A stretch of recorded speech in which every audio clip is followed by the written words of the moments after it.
5 ಜನರನ್ನ ಮದುವೆ ಆದ್ರೂ ಕೂಡ ಯಾಕೆ ಪತಿವ್ರತೆ ಅಂತ ಕರೆಸ್ಕೊಳ್ತಾಳೆ ಅಥವಾ ಹೇಗೆ ಸಾಧ್ಯ ಇದು? ದ್ರೌಪದಿ 5 ಜನರನ್ನ ಮದುವೆ ಆದಳು.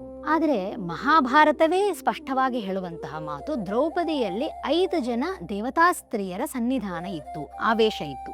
ದ್ರೌಪದಿ ಯಾರು? ಭಾರತೀ ದೇವಿಯರ ಅವತಾರ. ಭಾರತೀ ದೇವಿಯ ಜೊತೆಗೆ ದ್ರೌಪದಿಯಲ್ಲಿ ಶ್ಯಾಮಳಾದೇವಿ, ಶಚೀದೇವಿ, ಉಷಾದೇವಿ, ಉಮಾದೇವಿ ಅಂದ್ರೆ ಪಾರ್ವತಿ ದೇವಿ 5 ಜನ ಇದ್ರು ಒಟ್ಟಿಗೆ. ಭಾರತೀ ದೇವಿ ವಾಯುದೇವರ ಪತ್ನಿ. ಮೂಲ ರೂಪದಲ್ಲಿ ನಾನು ಪ್ರಾರಂಭದಲ್ಲೇ ಹೇಳಿದೆ, ವಾಯುದೇವರೇ ಭೀಮಸೇನ ದೇವರಾಗಿ ಅವತಾರ ಮಾಡಿದ್ದಾರೆ. ಇದು ವೇದ ಮಹಾಭಾರತಗಳು ಹೇಳುವಂತಹ ಮಾತು. ಮೊದಲನೇ ಅವತಾರ ಹನುಮಂತ ಅವತಾರ, ಎರಡನೇದು ಭೀಮಸೇನ ಅವತಾರ ವಾಯುದೇವರಿಗೆ. ವಾಯುದೇವರ ಪತ್ನಿ ಭಾರತಿ ದ್ರೌಪದಿಯಲ್ಲಿ ಇದ್ದಾಳೆ. ಎರಡನೇದು ಅಣ್ಣ ಯಾರು? ಧರ್ಮರಾಜ. ಮೂಲ ರೂಪದಲ್ಲಿ ಧರ್ಮರಾಜರು ಯಮಧರ್ಮನ ಪತ್ನಿ ಶ್ಯಾಮಳಾದೇವಿ, ಆಕೆಯೂ ಇವಳಲ್ಲಿ ಇದ್ದಾಳೆ.